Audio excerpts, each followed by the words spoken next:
Ladies and gentlemen, we are just a little bit live today. Or sorry, a little bit early, not a little bit live.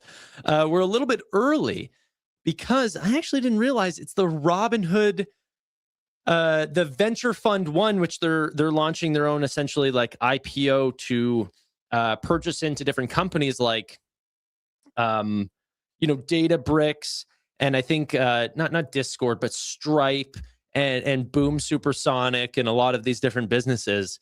So we're gonna have a listen to this. This should be live here any second now. I'm just gonna pull this off so I can listen to the potential music or when this music ends. But Vlad Tenev should be essentially live to talk about this. So pretty exciting. 1 minute early. I know. What's up? Hopefully you guys are on your lunch breaks, home for the day, what have you. Okay, we're about to get started here. They just put up the disclaimers. Let's I'll share this whenever I see anything other than a disclosure.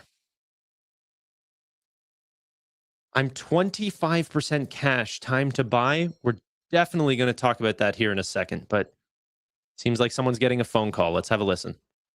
Oh, you guys are raising again. Okay, what's the minimum check size? 100 million. Okay, interesting. Yeah. That echo is I not really me. appreciate you letting me know. I know you're letting in just a few people into the round. No, please don't let that guy in. By the way, I think you'd want to know this. I just got a call from Miles. Turns out he's out there syndicating your shares. Yep. He's wrapping them in a 2-layered SPV and charging 4 and 20 on top. Yeah, just thought you should take that into consideration. All right. Yeah, I'll think about it and get back to you ASAP. Thanks. More and more, this is how the wealthy are investing. Behind closed doors, not in the public stock market, but in the private markets. Major companies are staying private longer than ever, maturing outside the public eye, and reaching valuation hundreds of billions of dollars, with some of them having no plans to ever go public. This is a big contrast from Microsoft and Amazon, for example, which went public at well under $1 billion valuation and are now worth trillions. The problem is that the general public isn't allowed to invest in private companies. There are what's called accreditation requirements.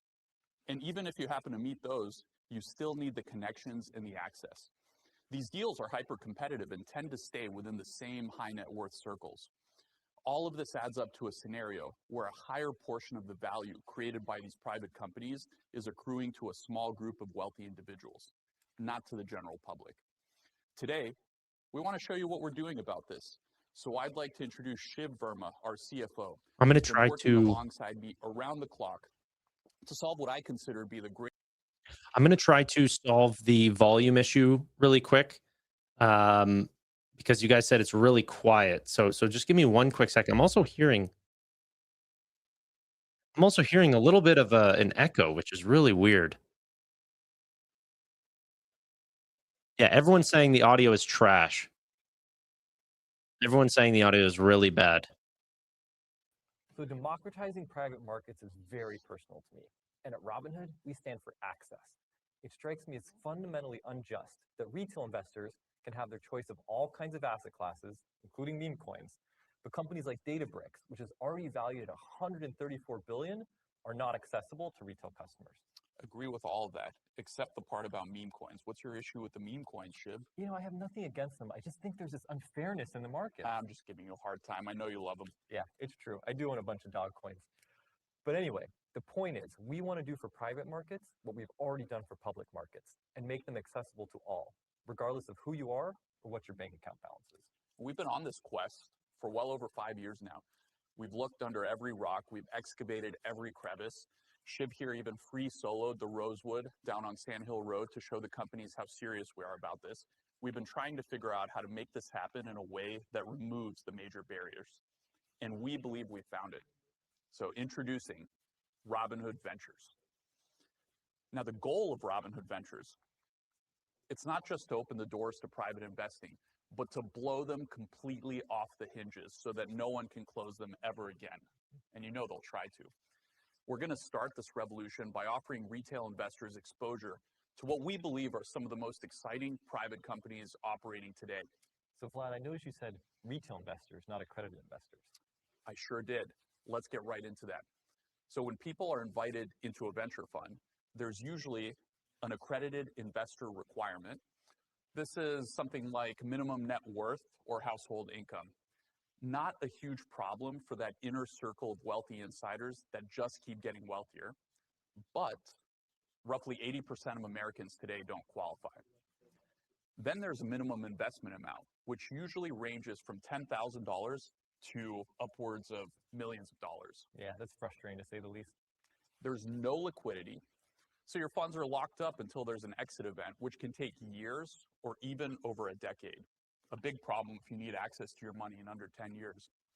Finally, there's usually a carry fee, where fund managers pay themselves 20 or even 30% of your profits. Yeah, I hate that one. With Robinhood Ventures Fund 1, we're getting rid of all of that. Literally all of it. So not only are you getting access to what wealthy and institutional investors are typically offered, you're getting what I would say is a better deal than most of them can probably get. So Robinhood Ventures is accessible for everyone. The fund will be open to all investors. No accreditation requirements, no wealth thresholds. There's also no minimum investment. In fact, if you want a fractional share, you can even do that. Daily liquidity, way better than no liquidity. You can choose to sell as little or as many of your shares as you want, basically whenever you want. And you can even buy more at any time. And no carry. So any profits go back to the fund and thus to you as shareholders.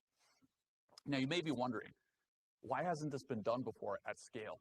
Well, virtually nobody else has the two-sided market of huge retail scale, along with the access of being a Silicon Valley company at the epicenter of innovation and technology. But more than that, so many people want to get into these deals, the gatekeepers have all the power.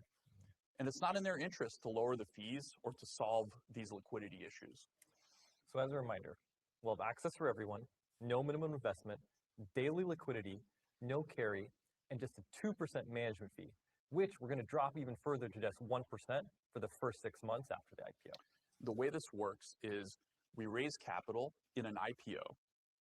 We then use that capital to make investments for the fund. And even though we anticipate that the vast majority of investments we make will be after the IPO, we've seeded the portfolio already with a few select companies. So why don't we go over the names that we're starting our initial portfolio with? These are all companies we believe are best in class, growing businesses operating at the frontiers of their industries. So first up, Databricks, which has been enabling some of the world's biggest brands to build their own private AI. Next, we have Mercor, which trains the humans who train the AIs. So Shiv, it looks like we might have a job in the future still. Good to know. Revolut, the popular financial services platform. Airwallex, the global business payments provider. Boom, who just last year built the first American-made civil jet to break the sound barrier. Aura, the smart ring company that transformed the wearables market. I actually happen to be wearing one right now. I see yours too, Shiv. Mm-hmm. Then there's Ramp, the AI platform for corporate finance teams. And hot off the press, we literally just signed an agreement to invest in Stripe. So how cool is that? We're looking forward to closing that investment as our first new company in the fund post-IPO. So with Robinhood Ventures, you now have the opportunity to be involved while they're still private. And I hope these give you an idea of the quality and depth of access that RVI will work to secure for you. And this is just the beginning. We're looking forward to deploying even larger capital into even more investments. All right, by the way, if you have questions thus far, feel free to post them in the replies on X or live in the chat on YouTube, and we'll try to get those topics before we wrap up.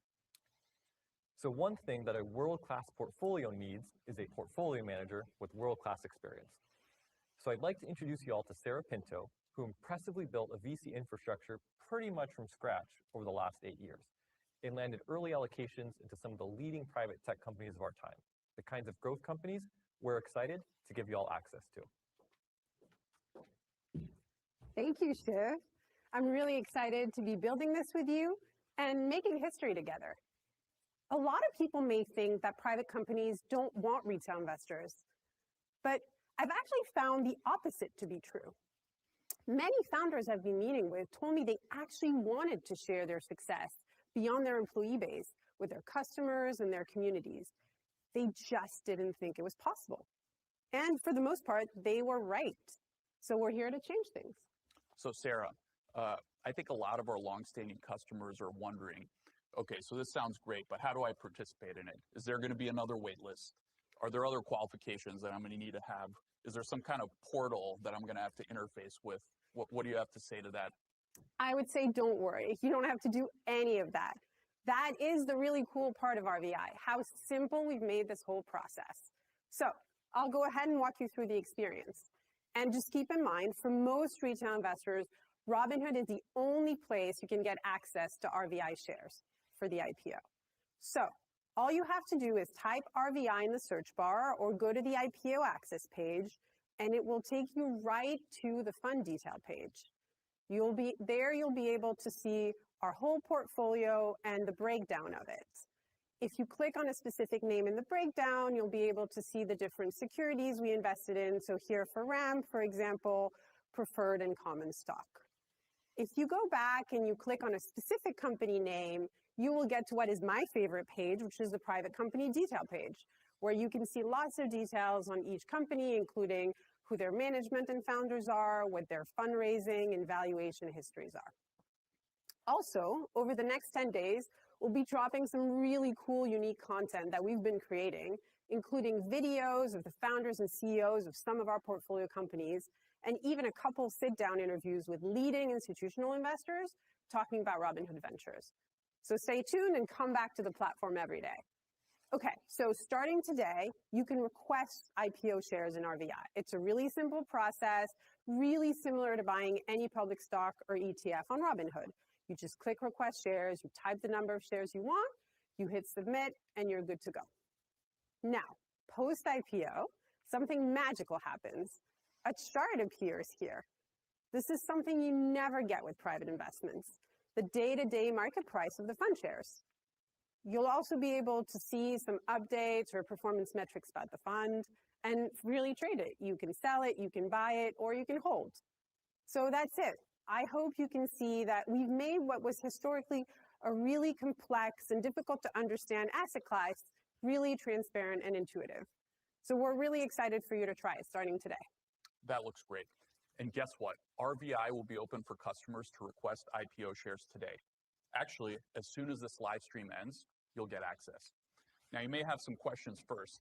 So I'm going to do a little Q&A moderation. I'm going to see what you're asking on X and YouTube, and our team here will do our best to answer your questions. So let's get right into it, shall we? So looks like a lot of people are asking about if and when some specific companies will make it into the fund. So I'll take that one. You can assume that we're talking to a lot of the companies you're asking about already. And just remember, the seed portfolio that we're starting with is just the beginning. Once we complete the IPO and we raise the capital that we're going to use to invest with, RVI's investments, you should expect them to ramp up significantly. Okay, let's see. Shiv, maybe one for you. Some people are wondering, how many shares can I get? And maybe, is this going to be another one of those IPOs where I just get one share, even if I request a lot more? Yeah, so great question. Obviously, we don't know what the demand will be right now, but our full intent is to prioritize retail on Robinhood. And unlike other IPOs where we don't have control over the allocations, in this case, we do. And also as a reminder, for retail investors, the IPO will only be available on the Robinhood app. Okay, great. Here's another one. Sarah, maybe for you, how big is this fund going to be? So per the N2 prospectus that we filed with the SEC, we're targeting an IPO size of $1 billion. The seed portfolio that you and Shiv walked through was approximately valued at $350 million. And post-IPO, any extra cash that we raise, we will deploy into additional investments. Okay, great. Here's another one. Shiv, will the fund pay dividends? Yeah, our customers do love dividends. So if there's extra cash in the portfolio, we'll dividend out the interest to shareholders. Otherwise, the fund doesn't expect to pay dividends on a regular basis. However, if a company has a liquidity event, say an IPO, If the fund chooses to sell, then we'll distribute out the realized gains to shareholders. Okay, great, thanks. Sarah, here's one for you. What's going to happen if these private companies have IPOs of their own? Yeah, of course. So we design RVI to be a long-term vehicle that can hold positions for a long time. So if one of our companies does go public, we will reassess the investment just like we would do any other and see if it meets our performance metrics. If it does, then we might hold it, or we might even buy in the IPO. If we actually make the decision to sell all or part of our position, then in general, like Shiv said, the fund will distribute the income from realized gains to shareholders of the fund. Okay, let's take one more. When will the IPO be? So we currently expect the fund to IPO next week on Thursday, February 26th. And of course, we'll keep you updated on the IPO date in the Robinhood platform in our app as it gets closer. So stay tuned. And also, as Sarah mentioned, we're going to be posting additional content like interviews with famous fund managers, as well as videos from the founders and CEOs of many of our portfolio companies. Of course, as soon as this live stream ends, you'll be able to request shares. So why don't we let you get right to it if you so desire. Thanks for tuning in. See you on the roadshow.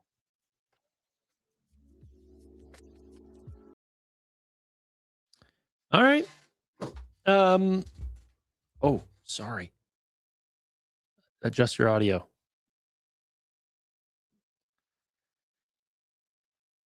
Adjust the audio. Okay, are we good? Are we good? Sorry. Okay.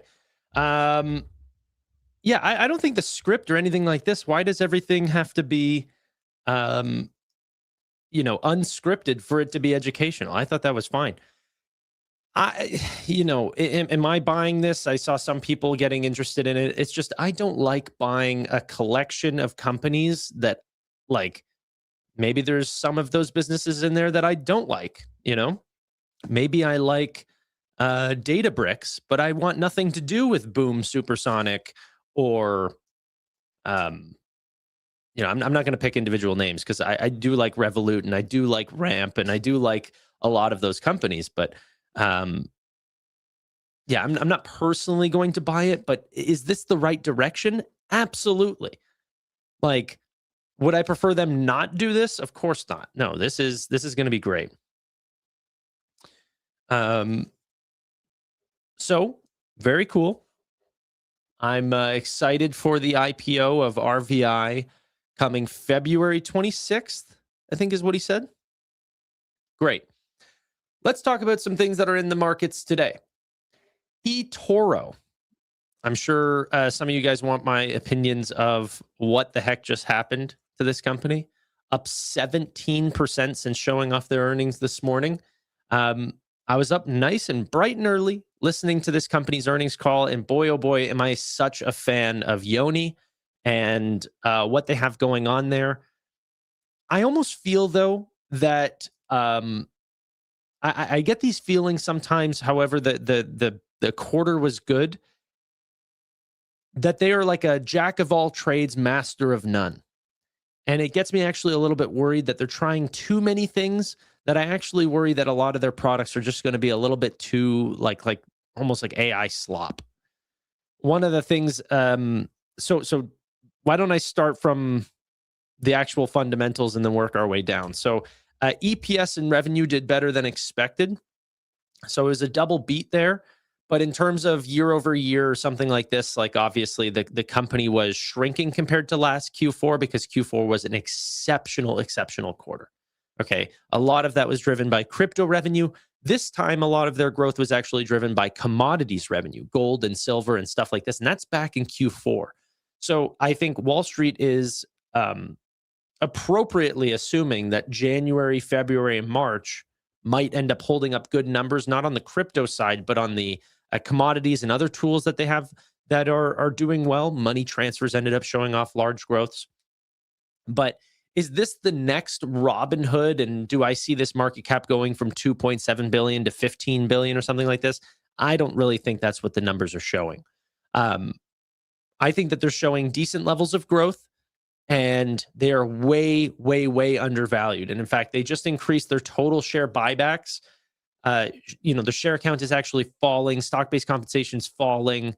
There was a lot of real good indicators in their quarter. And I have my spreadsheet here, so we can actually go through some of this.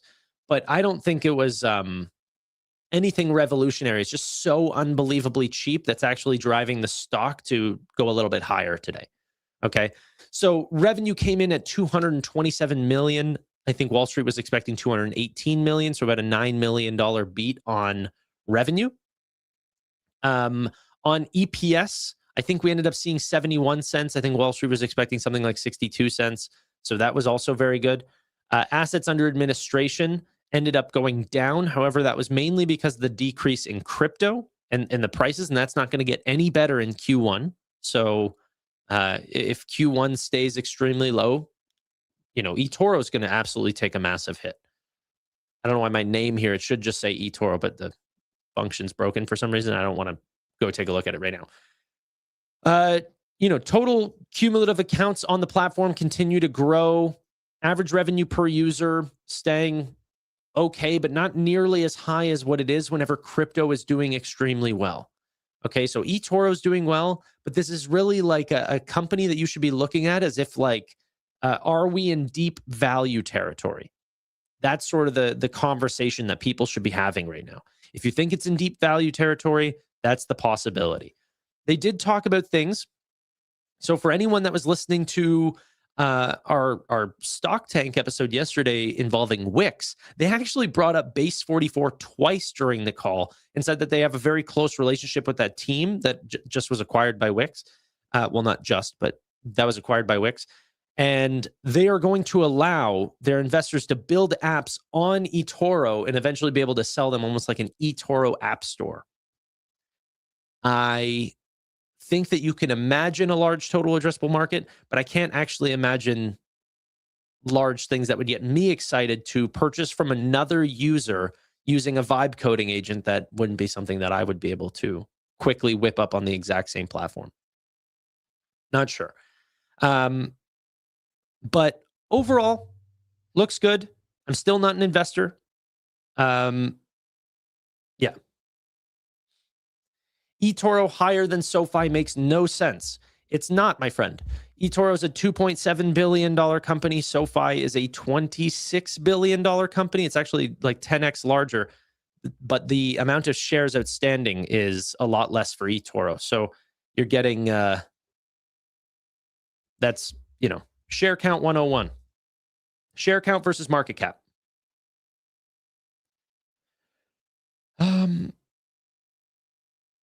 Vibe coding on a finance platform, how's the security? I don't know what you mean. Essentially, what they want to sell applications to, the one use case that eToro talked about is how one of their top copy trader investors is made an application that essentially sources all the data from, Charlie Munger quotes, Warren Buffett quotes, and all of these things. And it was like a bot that you could talk to that was the collective knowledge of all the legendary investors, and you could ask them questions about your portfolio. I wouldn't pay for that. And I don't think that the people that are I just think the user that is copy trading, meaning, hey, I don't want to do the due diligence. You're clearly doing the due diligence. So like your fund is doing really well. I want to just piggyback on the trades that you're making, and I'll pay you a fee for that, is going to then separately pay for a subscription to ask Warren Buffett a question. I don't think that those are the active investors. They're passive investors. They're actively putting their money and giving it to someone else saying, you take care of it. So I think that the eToro team feels like they're throwing a ton against the wall and seeing what sticks. And I'm not even anti that. If it works for them, I think, the total addressable market's growing extremely quickly. I think that they will be bigger today than they were before, bigger tomorrow than they are today. But yeah, just look at their roadmap for 2026. I mean, this can look exciting, but I think it's okay. So this year you're going to do 24/7 trading, tokenized stocks. You're going to have new types of order types, margin for stock and crypto, prediction markets, a new app store, 100,000 tradable assets. So essentially a DEX platform, eToro public APIs, smart portfolios, savings products, wealth management products, staking assets, a new crypto wallet, all in the new year, across 75 to 80 new countries. And they also said that they wanted to do M&A for multiple companies this year. Multiple. It's a lot, you know? And then SoFi is like, yeah, I mean, we came out with we're going to be selling loans to institutions. It's like $1 billion product. In terms of market cap, where do you see Toro going? I don't really have a projection. I think it's on their execution, and that's extremely important. And I don't know how their execution is going to go. My concern is that there's something like, and I'm listening to that old Walter Isaacman book on Steve Jobs. And, Steve Jobs was really just into like simplistic products that work and like just the true love of the product, And I have not heard of a single user, no, that's not true. But whenever I ask you guys, hey, are you guys users of eToro? Usually I hear from the comment section is like, no, that product is shit. And so that scares me from even though a company is cheap, maybe it's cheap for a reason. And so that's also what I'm concerned about. Such a good book. I've read it twice. I mean, it's a big book, man. It's, yeah. Tanner, did you buy Wix? No, I've not bought Wix, but I think it might be a better purchase than eToro, potentially. Like, I really like what, Manuel was talking about, and it's down another 2% on the day. That's hilarious. So this company is a $3.7 billion business, growing double digits in revenue, 30% free cash flow margins, and they just authorized a $2 billion 2-year stock buyback program. That's more than 50%. That's like nearing 60% of the total market cap of the company, which is essentially puts it at like a 26.5% annual buyback rate, buyback yield. What? And then on top of that, you would say, okay, well, Wix is dying. That's why it sucks.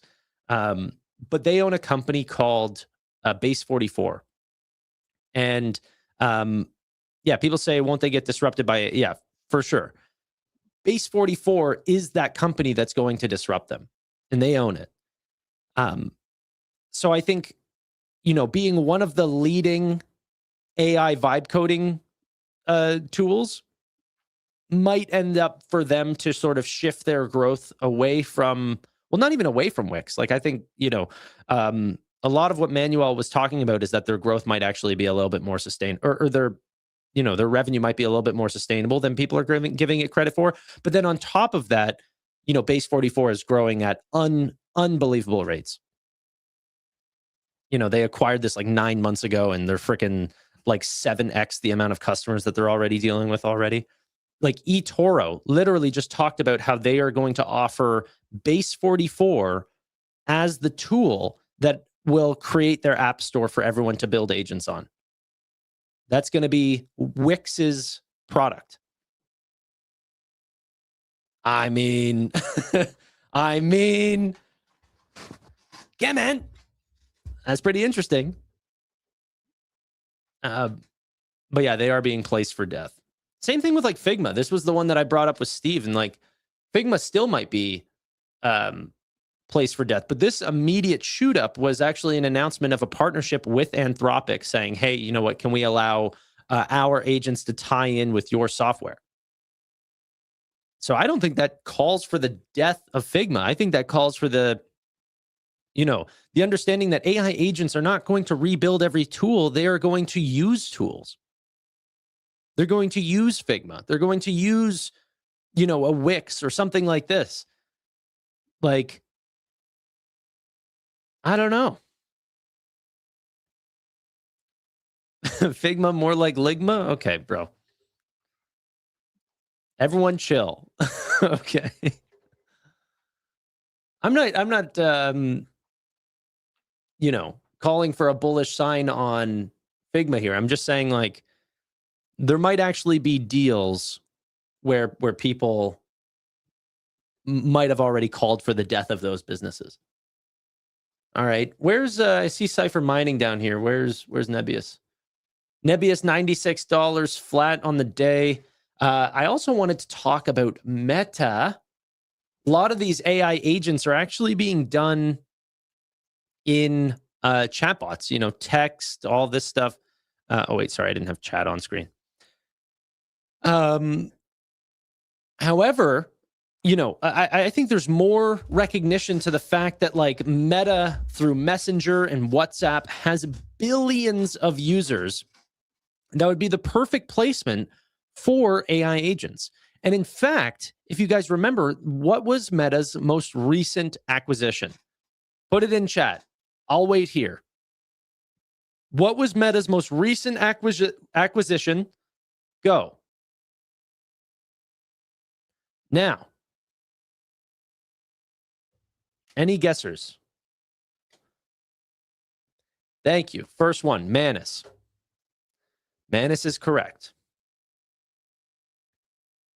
Introducing Manus Agents.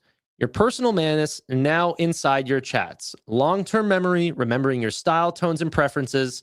Full Manus power to create videos, slides, website images from one message. Your tools connected to Gmail, Calendar, Notion, and more. Available now also in Telegram and more platforms coming soon. In quotations, owned by Meta. Come on. Imagine this in WhatsApp.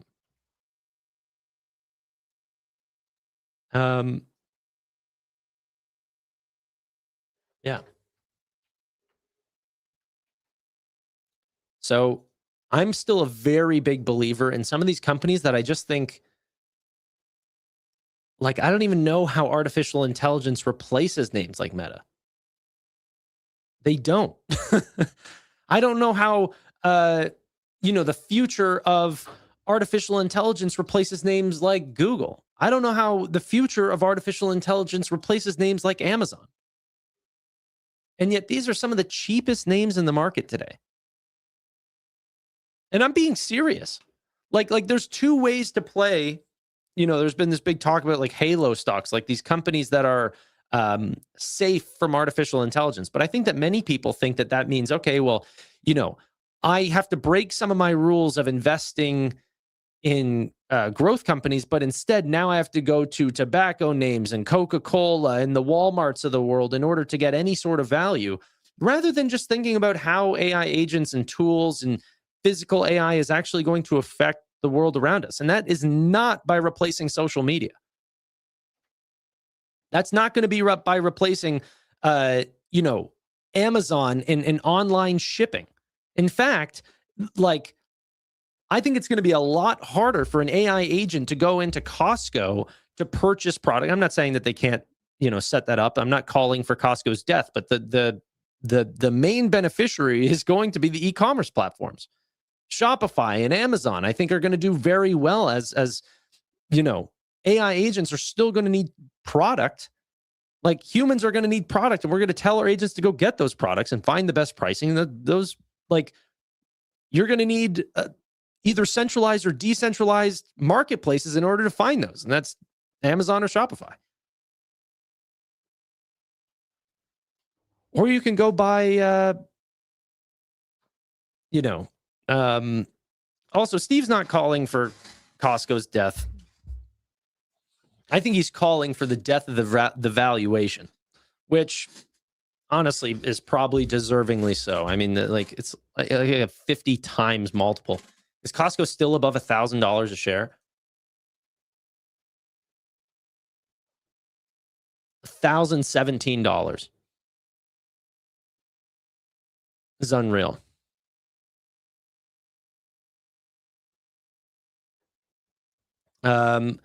Walmart is using drone deliveries. Oh my gosh, sell everything, go buy Walmart. It's not about that. I'm not calling for that. What I'm saying is that you're paying like 37 times for something that Amazon and Google and all of these companies are also getting into. If you want a premium, go what's the differentiator? I'm not even anti-Walmart. I just can't believe that Amazon is so cheap. Cake is pumping. Yeah. I mean, they're a $3 billion company. They could double without anyone making a care about it. So I'm not anti, cake going up, but I'm just like, bro, Walmart's a $1 trillion company. And people are like, this is the defensive name that you need to buy.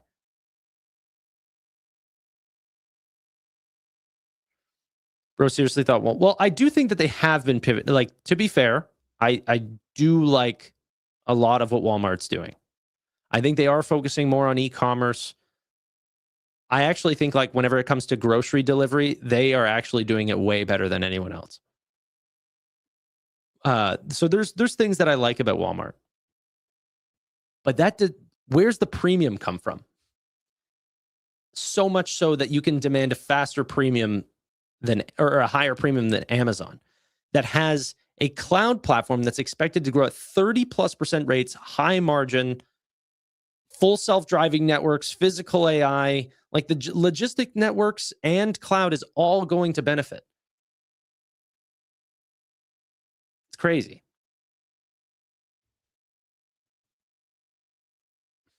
I can chart on command. Brother, you're going to need to keep that tool to yourself, okay? You found yourself a gift, but it is not monetizable. Leave that in your own. That's an intrusive thought. Don't put it in my chat. That's crazy, brother. All right. But in a world of AI, you're safe.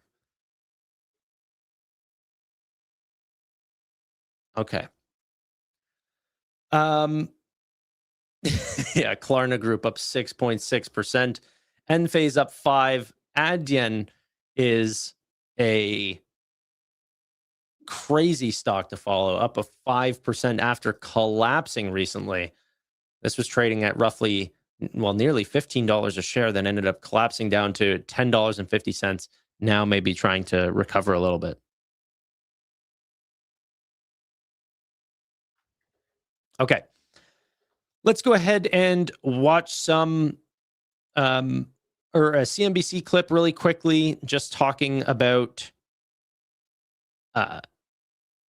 what the Chicago Fed says about the chances of rate cuts if inflation stays transitory, or if it proves to be transitory, and then potentially some other additional thoughts on Kevin Warsh coming in.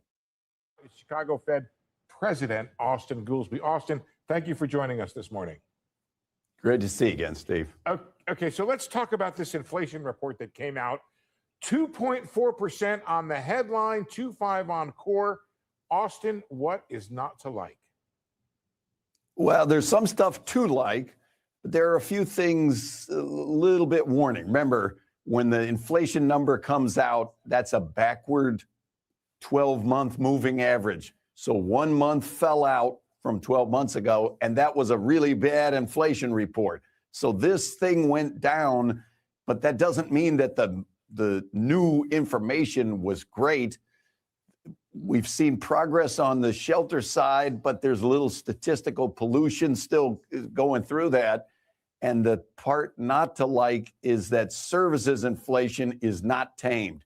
And core inflation, which is what we think is a steadier measure, that came in at around a 3.6% annual rate. So we saw some progress, but we saw some warning. I want to get some more information. Yeah, so Austin, I hate to take things out, but what the top line, we look at commodities less food and energy. We want to know how tariffs are affecting inflation. That came in at a big goose egg. But if you take out that big decline in used cars, you do see some upward pressure from the tariffs. How do you look at this? What's your assessment of how tariffs are affecting it and whether or not it's something the Fed ought to be looking through? Well, that's different questions. I think you never want to use 1 month and hang it all on that. As I always say, 1 month is no months. If you take a 6, 7, 8 month trend here, goods prices, which had been, inflation had been low, they jumped up. If you just break out commodities by the percent tariffable content in them, you see a pretty clear relationship on goods prices that those goods where there were more tariffs have tended to have higher inflation. My hope is that that's a one-time thing and that proves to be transitory. And certainly that's been the argument, that maybe the Fed can look through that. Yes, if it doesn't spread to services and if it goes away. So my thing has been, I do think that if this proves to be transitory and we can show that we're on path back to 2% inflation, I still think there's several more rate cuts that can happen in 2026. But we've got to see it. So far, I think we've been basically stalled out around 3% with some positive signs, but also some warning signs. And we're supposed to see this progress. Austin, several is an interesting number. You could be 2. It can't be 1. It could be 2, 3, 4. How much do you think? Do you have neutral in your head at 3%? Do you have in your head that the Fed can and should be at neutral? Or do you think it could be below neutral? I loosely think that around 3% with 2% inflation and a 1% real rate is a loose target, and that's approximately what comes out of from the dot plots, where every month, every quarter, they ask the committee where do they see rates in the long run. But you raise an important point there, which is if inflation is running steady at around 3%, PCE inflation around 3%, I don't even know how restrictive we are in that environment with rates where we are now. The R star, the kind of definition of neutral, is a real concept, is a take the interest rate minus inflation. So if inflation runs persistently high, we're loosening. We're being looser than we otherwise would. So that's why I say, got it. I want some evidence that we're headed back to 2%, and then I think rates can keep coming down. Hey, Austin, Kevin Warsh, we've had some people that worry about a lot of things, say that there are members of the Fed that just don't like him and that he's going to have a lot of trouble getting consensus. So whatever he says he wants to do, it's not guaranteed that he's going to be able to get the consensus that he needs to do what he wants to do. Can you comment on that at this point? How you feel? You rat some other people out that don't like him. I knew him for a very long time. In 2009, 2010, back in the financial crisis, when I was working at the Council of Economic Advisors and he was at the Fed, the CEA and the Fed meet regularly, and I'm a big fan of his and have known him for a long time. So I don't know the intricacies of the negotiations that you're talking about. I think he's a reputable guy, and I look forward to some of your colleagues, when they found out, were they going, and rolling their eyes? I haven't seen that, but it seems like Fed chairmen get their way, don't about they? What other people think anyway. We used to just assume the Fed chair gets Austin, his way. We got to go. Can you do what Kevin wants to do, which is to slash the balance sheet and cut rates? Can you take $1 trillion off the top of the balance sheet and cut rates by 1 percentage point? Do those two things work together like that? Leave the sides, more off the top. It sounds complicated, but we'll have to just look through them as they come through. You're only the second best looking guy now on the Fed. Now, is that awesome? You All right. That was the end of it. They just go to compliment each other. Really quick, markets were facing a little bit of pressure. Maybe we ended up seeing a sell-off due to AI fears. Claude Sonnet 4.6, our most capable Sonnet model yet, just saw a full upgrade across coding, computer use, long context reasoning, agent planning, knowledge work, and design. This is my fear, man. I don't know when this is going to stop. It's not likely to, right? The models are going to only help create better models.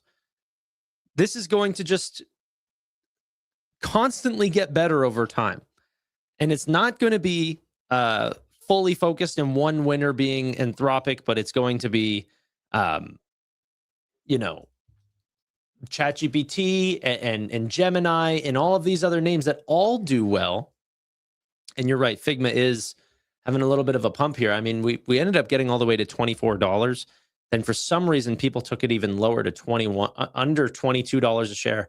But now we're starting to grow back up again. But is Apple, is the market turning around? Market's green now. Oh my gosh, you look away for 2 seconds. You look away for 2 seconds, we went from 593 to 602. People are saying, hey, the models, we'll believe it when we see it. Well, I think you're going to see it pretty soon. I don't think this means that it's going to eat into all software names or something like this. I definitely think some companies will go to zero, like always, like any technological change. But what are the biggest winners? That's always going to be the biggest question. Apple is accelerating development of 3 new AI wearables, according to Bloomberg. Smart glasses, an AI pendant that is going to be pinned to a shirt or worn as a necklace, and AI AirPods expanded with AI capabilities. Well, the AirPods are definitely going to happen. Smart glasses would be cool. An AI pendant? Nah. I literally don't understand the purpose of that. Okay. Apple heading for $4 trillion. Well, Apple 265 up 3.6%. This is running alongside which of the Mag 7 names? Nvidia up 1.5%, but at 185 once again. Amazon up 1%, just back above 200. And Meta slightly green, 641. There's a little bit of fears in the morning. Everything's sold off. It was looking quite gruesome here. But even Tesla here coming back on the day at one point hitting $400, bounced off 400 back to 411 on the day. Let's check crypto really quickly. Are we seeing a rise in cryptocurrency prices? It's crazy, eh? Look at this.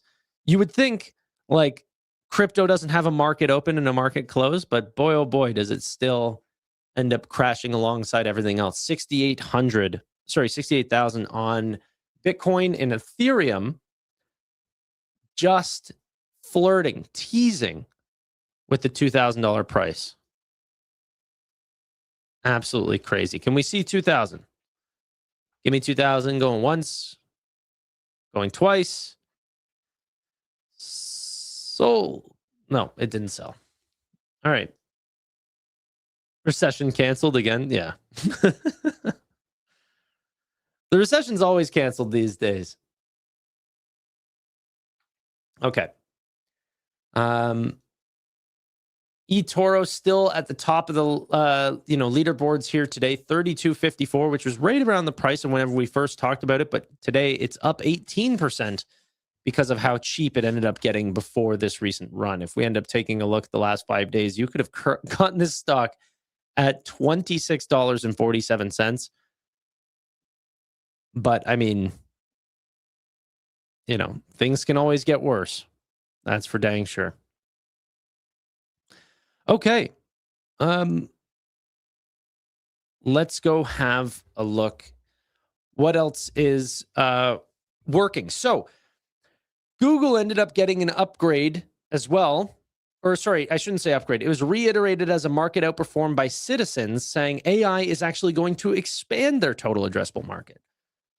We are going to continue to shout from the rooftops that AI is expanding the TAM for search, allowing to cover more types of queries and infer more commercial intent from information questions. This, as retail media budgets may be switching over to search as agentic search matures, net, we believe Google can sustain search growth in the teens, if not 20+%, with a price target of $385 a share, according to Citizens. I'll probably have a Google video coming out today, but this is probably one of the most exciting Mag 7 names that we've seen so far. Maybe Meta is the only one that I'm more excited about, just because of the valuation. I've shown it so much, but like whenever you look at the PE of all of these companies, they're sort of all sort of trailing in the same space. Apple, Amazon, Google, Microsoft for the most part. Microsoft's had a big dip recently, but Meta and Nvidia are on the two sides of the valuation spectrum. And Meta is looking extremely cheap, especially for wanting to continue to grow at 30+%. Like, it blows my mind that companies that are growing at tens and tens of billions of dollars are growing at 30+% rates. And you're bearish? Boy, oh boy. Okay.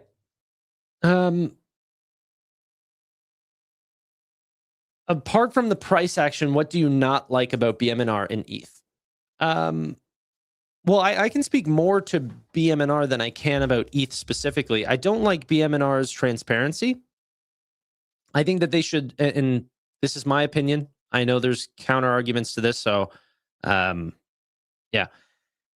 But I don't like the fact that they don't show what their actual cost of their Ethereum is. How do you judge their true book value? How do you judge how their purchases are doing or how they're timing the market? So I didn't like that. I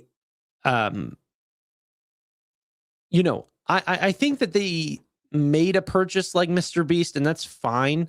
But also the size of the purchase was a little bit crazy to me, just in terms of like how much like ETH is still going down. We're under 2,000, but now's the time to be one of the largest investors in Mr. Beast. And like it's as being a company that like will not cross-sell well into that ecosystem. And anyone that says it is, I just fundamentally disagree with you. Mr. Beast is not going to pump crypto to children. So I just, that sort of stuff, meh. But nothing's really changed on the thesis for BMNR and Ethereum. But yeah. BMNR's average ETH price equals 3,500. You don't know that. You have no clue. That's why you used a rounded number and not an exact number. Is because we don't know. And so we have to guess. But they should tell us. Just like a MicroStrategy or any of these other companies, they tell us. You know?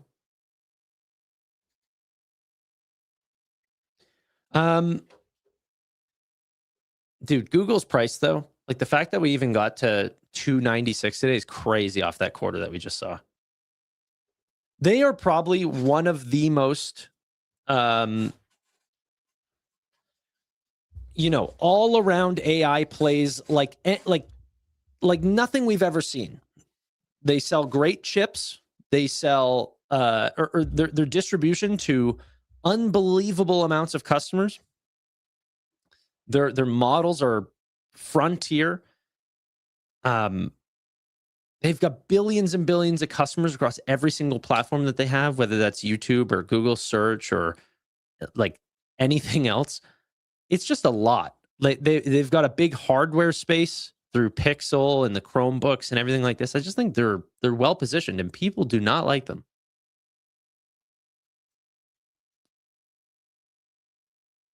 Yeah, we don't know how many shares are outstanding. Yeah.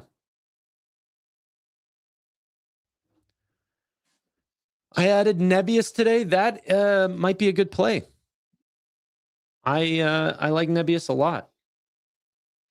I think that as you're seeing these Claude upgrades and Open Claw and Base 44 and all of this stuff, it only goes to show you that like the demand for artificial intelligence is only growing. How can you not bet on the infrastructure of all of this happening? I mean, come on now.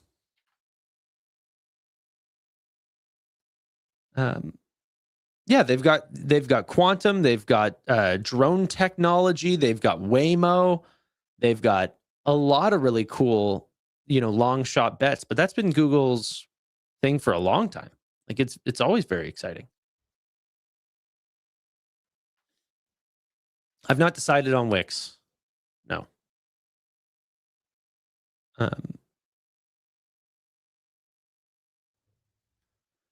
Let's see. What's your thesis on DATs in general? Do you like them or hate them? I think they play a role. I mean, I like the idea of being able to write options and, covered calls and stuff like this on my Ethereum. I like that. I like that I have the ability to try to monitor the MNAV and then take advantage of it. NVIDIA earnings can't come soon enough. I know. But when it gets here, we'll be live. We'll be ready. But I don't even think it's going to change the thesis. I think everyone knows that it's going to do well, right? Like we're seeing the CapEx spend across a CoreWeave, a Nebius, an AWS, Meta, Google, Microsoft, all of them. We all know it's going to smash. I don't think it changes a thing. I think AMD is nice here. Yeah. I don't have much hope in the stock going up. Which stock? NVIDIA? Well, I do. I have roughly 50% of my portfolio being hopeful on NVIDIA going up.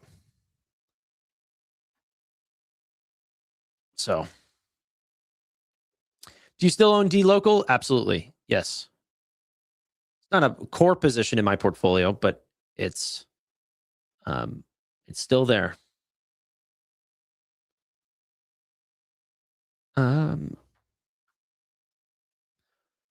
Walmart will let us know what people are doing with their money.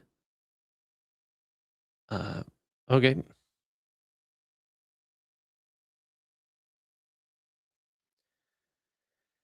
I think Amazon will be able to do that as well. Exports to China look dismal. Soybeans to China were the hardest hit by U.S. tariff policy, with exports from the port of LA falling 80% last year. U.S. soybean exports to China from port of LA did not improve in November or December last year. We also saw another breaking story. This was 1 minute ago. Global hedge funds purchased a record amount of Asian stocks in the last 5 days ending Thursday. This includes emerging and developed Asian stock markets. Volumes were more than twice as high as the average seen last year. Long buys drove the move, and shorts covered by a ratio of 8.4 to 1. Wow. Overall, hedge funds were net buyers of global stocks last week for the first time in 3 weeks, with emerging markets seeing the most inflows. Technology, industrials, consumer staples, and materials saw the most demand. Institutional investors are piling into emerging markets at record pace. Well, I don't have many Asian stocks, but my global strategy is in Latin America. So let's hope. Let's hope LATAM's a part of that. 13Fs loved Palantir. They sure did. good discounts on a company that is probably putting up the best numbers we've ever seen. Let's check SoFi. SoFi, $19.80. I've never seen, well, I mean, it's weird. I was having a conversation the past week, and someone said, you know, SoFi is like red what feels like 70% of the time. But then in those green moments, it's extremely explosive.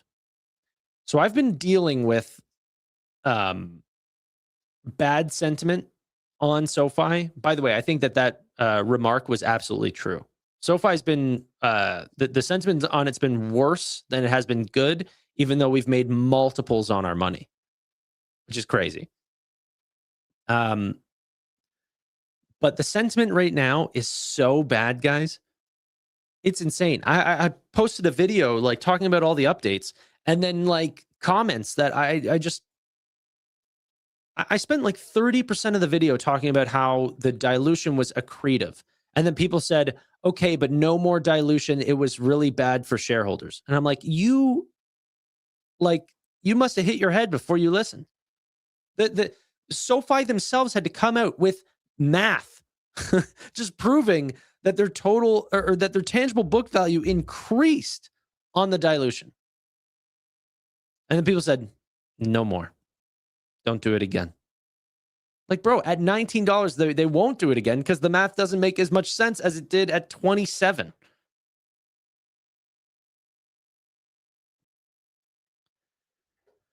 SoFi is an elevator up, escalator down kind of stock. It feels like that. Yeah. Yeah, we take a rashy bunch of crap holding this stock. But screw SoFi. I'm dumping as soon as I get a profit. Bro, I would, like, if you believe in better companies, like, when do you know that the profit's going to happen? I don't know your you know, your average cost, and you're probably just trying to troll me or whatever. But like, for real, I think that this is a learning lesson regardless of like, okay, maybe it comes back in a year. Well, why are you spending that year holding on to something that you don't believe in, that you think, hey, screw this company? Why don't you go buy what you believe in? Let's say you're a Palantir shareholder and you're like, no, I want to buy in real innovation, exciting stories, stuff like this. I wouldn't wait the year, bro. You know?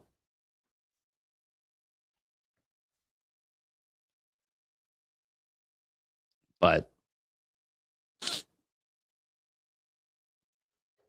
why aren't I using candlesticks? I actually, I was. It just wasn't zoomed in a lot. I thought I was.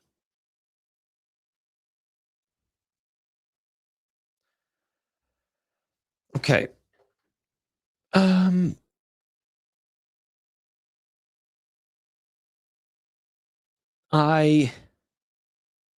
It's an escalator down and an elevator up. That's what he said.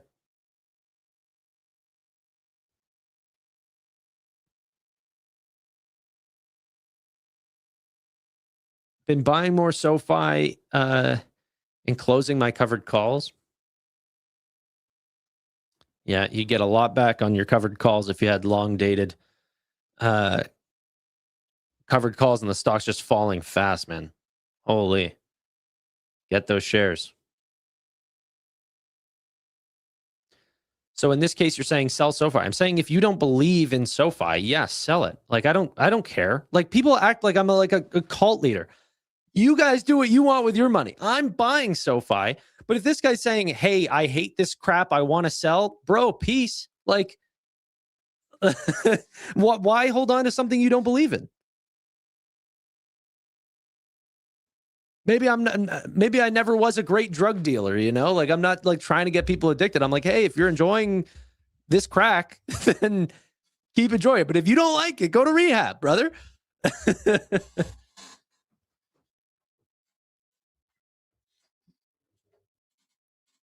All right.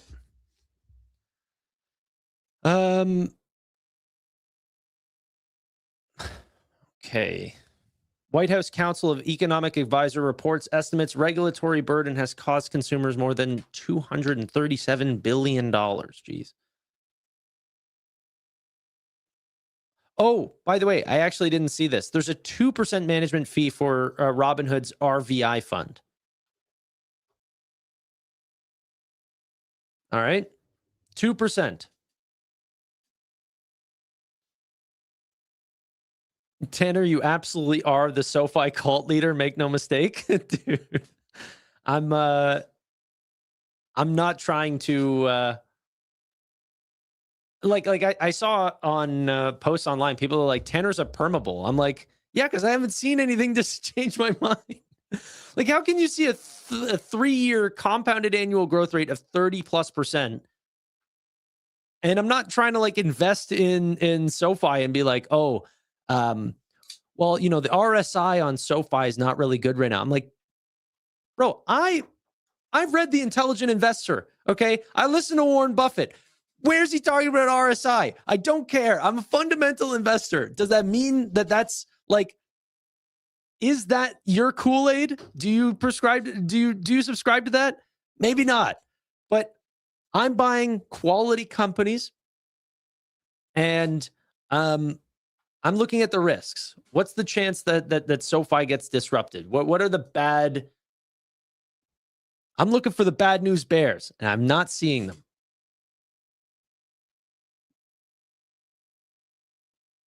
But also, thank you guys for being part of the cult. Really do appreciate you guys being here. And yeah, a lot of people are going to drink the Kool-Aid, and I won't even have to sell it. Okay.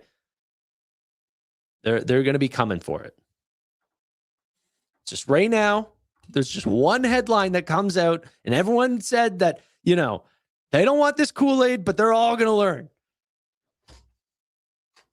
And just like Steve Jobs, I don't have socks now. I'm letting the little piggies hang loose, and we're going to take over. I'm losing the script here, guys. The joke is long gone. Okay, let's go have a listen to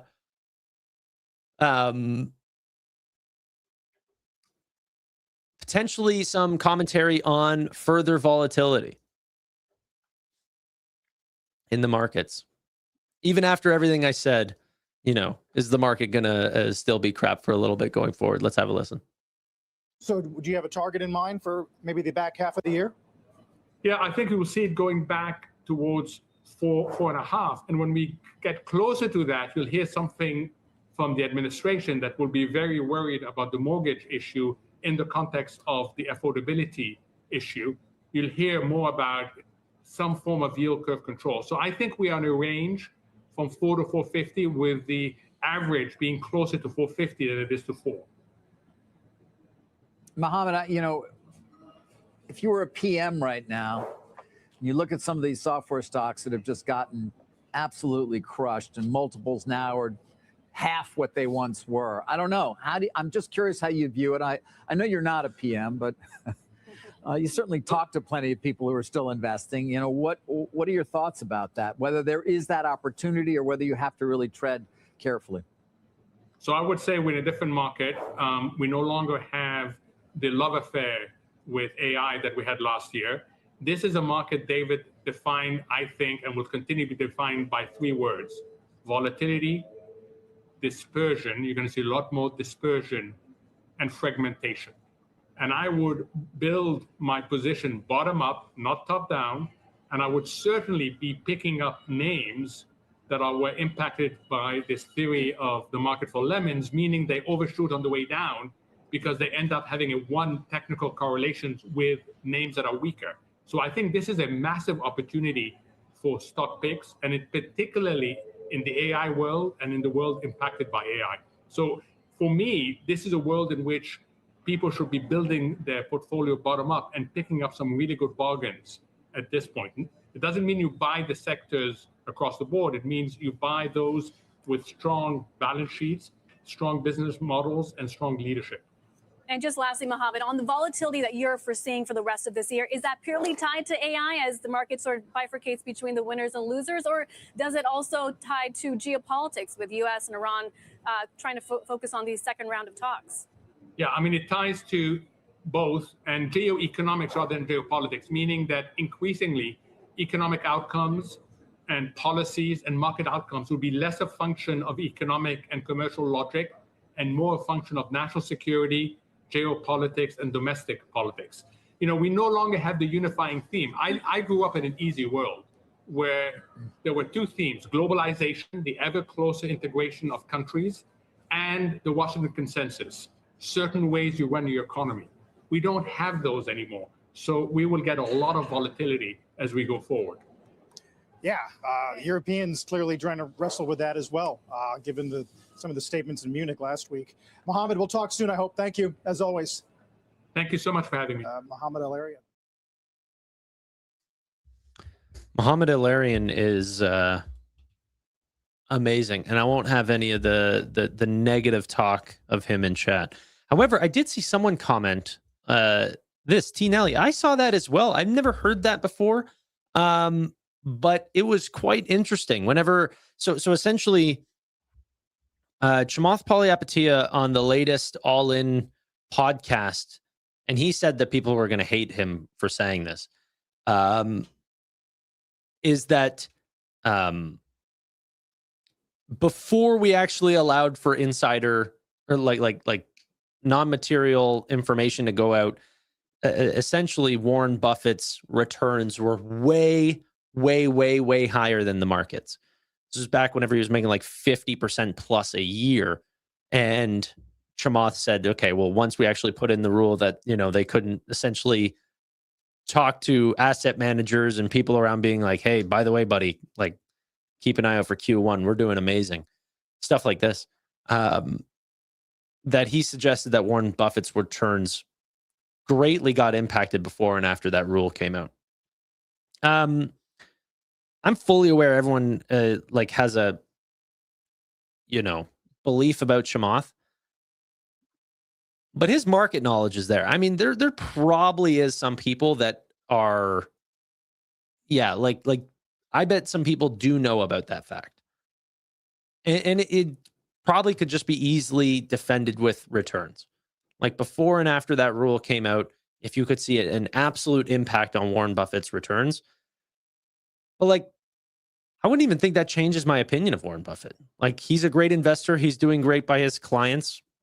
Use every tool at your disposal. Yeah. Imagine thinking that Buffett did not have insider knowledge. Well, I mean, today, I don't think many, or at least I would like to think that not many super investors are trading off of very material insider information.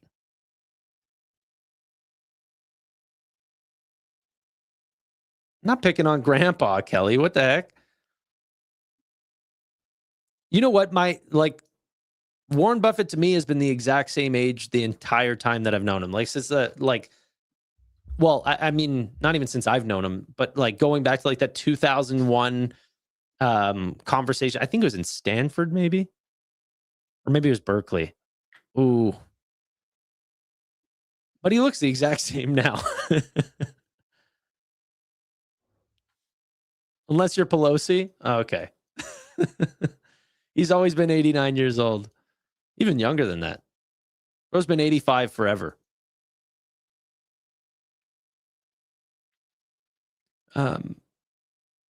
Okay. So still thinking August for the Toronto meetup. I have nothing concrete yet. That's the only thing that I'm being hesitant on right now. I have nothing concrete, but yes, it's likely to be in August. Likely. No, I mean, right now in the earnings season, I've just been focused on trying to listen to all of the, latest earnings calls. I'm also thinking, like, in this AI world, like, how long are we actually going to have like CEOs spend their times on earnings calls answering questions? Like, can this not be like, is it illegal? No, because earnings calls are not a gap thing. They don't have to do the calls. So I'm curious, like, how long CEOs are going to do those calls rather than AI taking over a lot of answering those questions.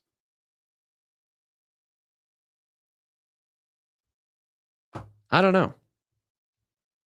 Kelly, are you going to come to the Toronto meetup?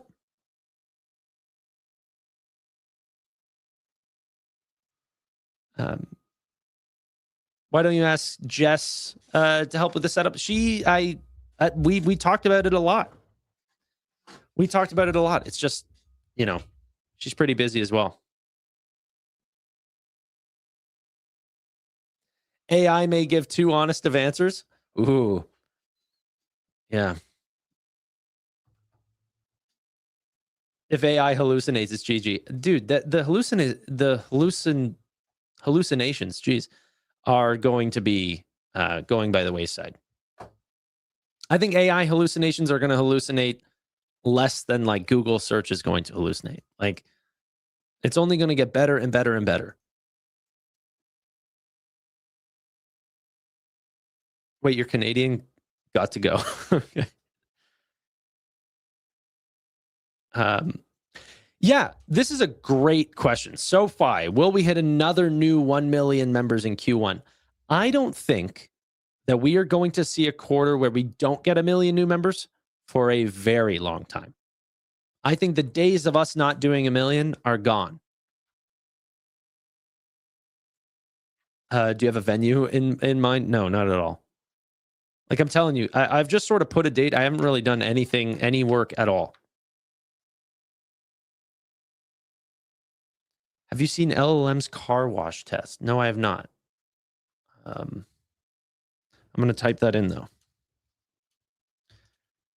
Dude, I'm trying to not fall behind in the AI stuff, but I always feel like it does like an 80% good job that I just end up being like, give me that. Like like a child that's like trying to tighten in all the screws, but they're like none of them are fully screwed in. So I got to be like, okay, well, I got to just go back and do everything that you just did and even tighter. Don't call, Child Protective Services or whatever. I don't even have a kid yet. Okay. I'm not like taking the screwdriver from my younger child. I'm just saying it never quite does what I want it to do. And then I see people and they're like, oh man, you should use, Notebook LM for this, this, and this. And I'm like, I would love to. Like, people are telling me, oh, I brought up this use case for I wish I could search up when I had these specific conversations about, live streams and everything like this. And then people are like, oh, do that in Notebook LM. But I'm like, okay, how do I put 1,400 or 1,600 live streams into Notebook LM? I don't even think it can hold that many.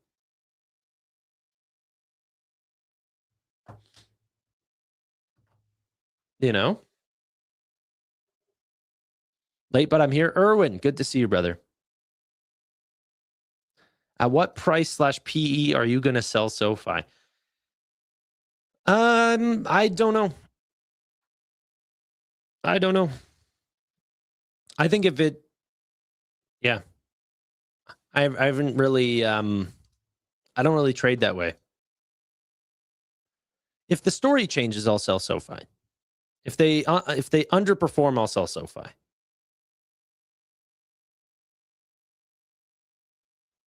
Oh, I do know the car wash thing about, okay, yes, I do know the LLM car wash thing. I'm not an eToro and I've not purchased Wix yet. But honestly, between the two of them, I think I like Wix more than eToro. Even though I know eToro much more because I've actually like done the dive and listened to all the calls and listened to every interview that I could find about Yoni and made the presentations and everything, or the charts and everything. I not sure if I like the story as much as I like Wix.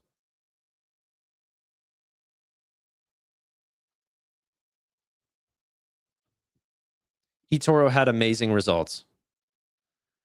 Yeah, maybe. Like, I don't even think that's true. Like, what part did you like? Yeah, you like the stock price. What did you like in the earnings call? You know, their margins were great. I like the margins. But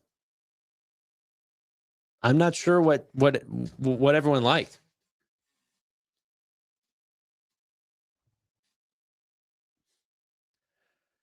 Okay. Yeah, the Brad Pitt, Tom Cruise thing, that was Sea Dance 2.0. I saw that floating around online. Pretty crazy. And you know what? It's only going to get better.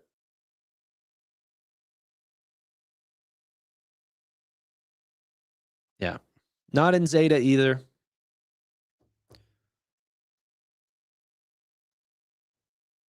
But yeah. I didn't necessarily expect more from eToro. I'm just thinking like the general performance versus a name like Hood. I'm just like, man, I want to make sure that I'm buying the winners and I'm not, you know, using the or trying to like bottom fish for deep value plays because they usually get burnt that way. What's the bull case for Wix? They own a company called Base 44, which is one of the top what do you call it? Like vibe coding platforms. And in fact, eToro actually on their earnings call talked about Base 44 twice and how they're using it for their app store. Green markets. Yeah, green markets, baby. Better than whenever we were down 1%. Holy crap. Gonna have to go through that whole bloodbath narrative once again.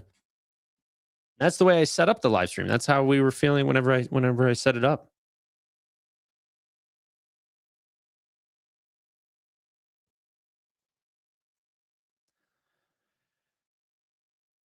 Yeah.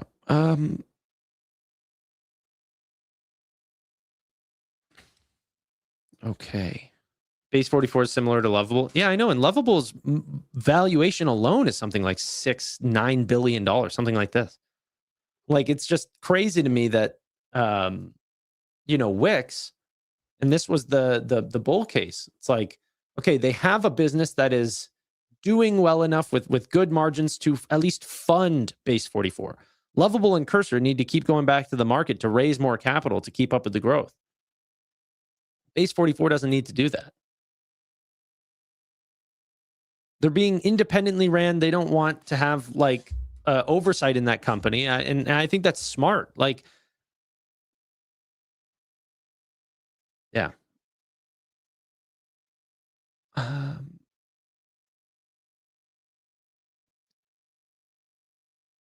Man, I hate value shopping. It's a crapshoot. I stick to manufacturing and tech because that's my knowledge base. I think that's a great way to do it. Yeah. Yeah.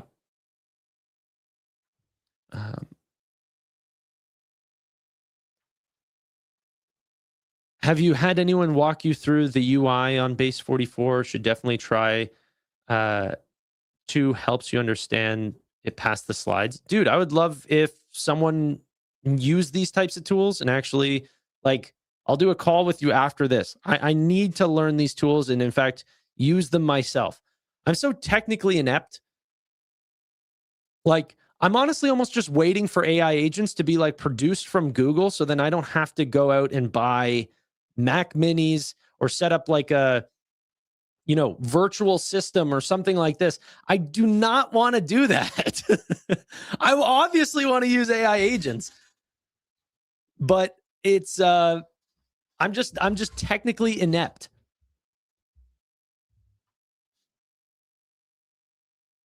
You know? And then I remember I was actually building an app well, it's not way back, but like it was like ChatGPT 4. And then that was like whenever people were like first talking about the coding, and I was like, I'm going to build myself an app. And then I was using it, but then as like, building it, one web page was fine or something like this. But then once I'd add on more and more things, and then we were starting to get into like 32 different, like it would have a really hard time remembering what we worked on over there. And so we would write, I'm not a coder, so I don't remember all the technical language, but it just had a very hard time dealing with a bigger and bigger project. But that was before Cursor, before, GitHub Copilot and all that stuff. So it was crap. Why not use Claude Code then? Well, this was a long time ago. I'm telling you, like whenever I was doing this, like ChatGPT was the only name in town.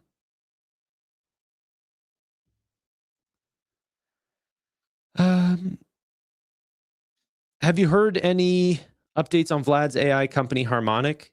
No, I remember they got a recent value increase, something like $1 billion or something. But yeah.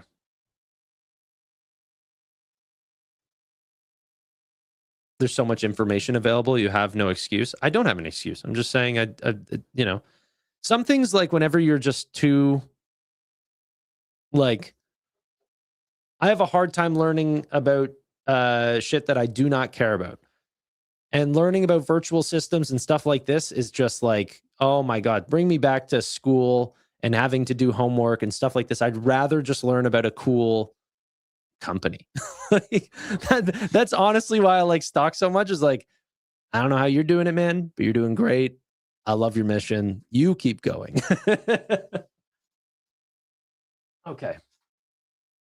And then by the time you learn it, there's a new model. Then they're like, oh, you know what? OpenClaw or Base 44 sucks, and Cursor sucks, and all of those suck, and you have to go move over to OpenClaw and learn something new. It's like, no, bro. This time I'm learning Gemini, and every update that they put out, I'm going to be really good with those. I do own Meli. Yeah. I like Mercado Libre a lot. Okay.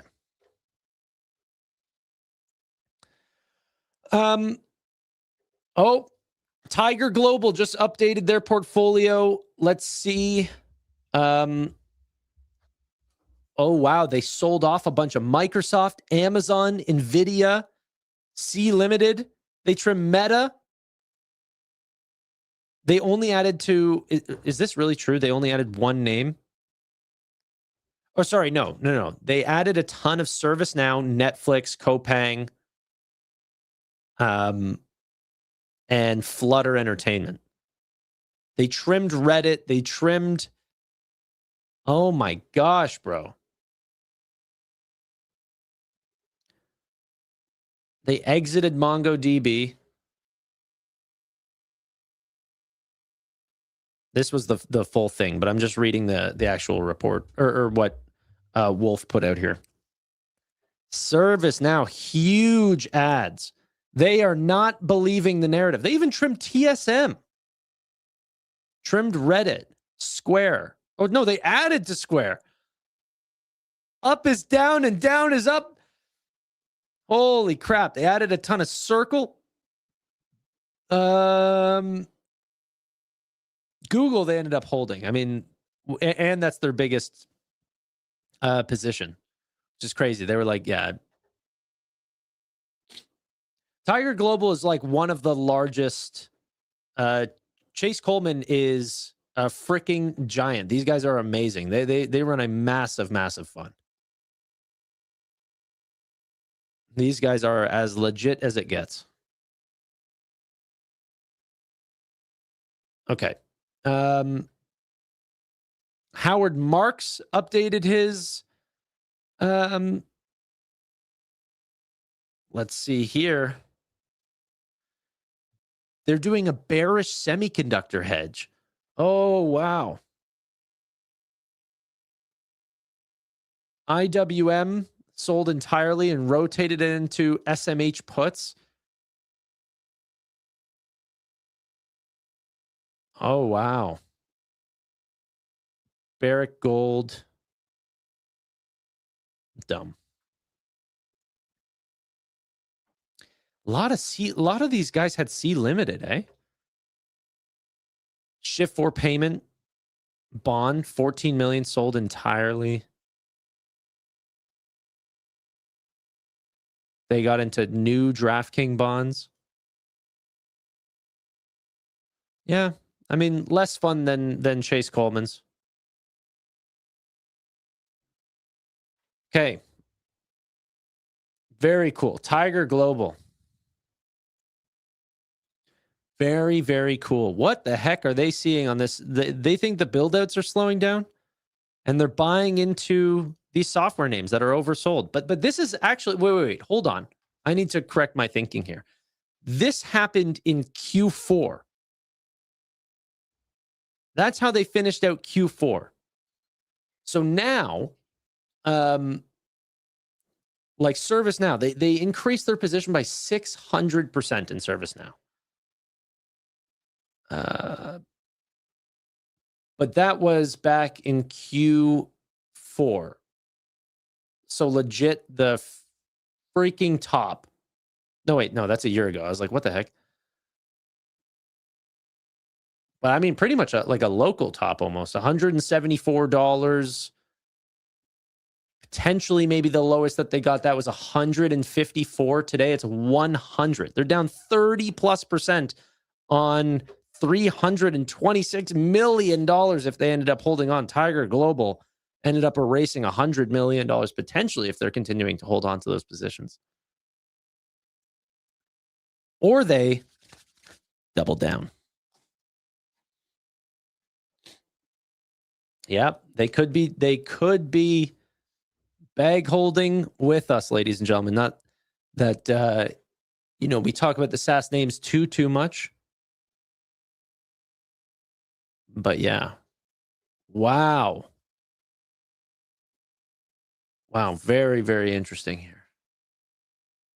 Okay, let's see what earnings look like this week. Palo Alto is tonight. That should be an exciting one. Cadence, Toll Brothers. Let's see what else. Nothing too much that I'm going to pay too much attention to. Nano Nuclear Energy, maybe. Tomorrow morning, we have Moody's, Garmin, Wingstop, Global E, Solar Edge, Global Payments Network. Those are pretty exciting. And then after that, in the close of tomorrow, we have Carvana, Occidental Petroleum, DoorDash, Coca-Cola, Figma, Booking Holdings, eBay, Cheesecake Factory. We're still in the thick of earnings season, ladies and gentlemen. In the thick of it. Bagholder Global, yeah.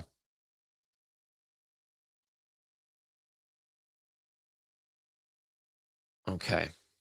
Netflix. Did they get erased on Netflix? Netflix is in the 70s? Oh my God. Oh my gosh, guys. I might have to, I was just using Netflix, the whole long weekend. But I'm not on that ad tier, so they didn't get anything more out of me. But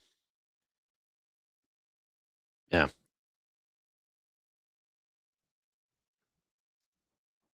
Okay. Ladies and gentlemen, that's it for me. It's going to be a shorter week. And so these sort of times I want to focus more on videos than live streams as, there's so many earnings stories to go through. So if you guys are interested in Google, I have a pretty interesting video coming out on Google, most likely today. But yeah.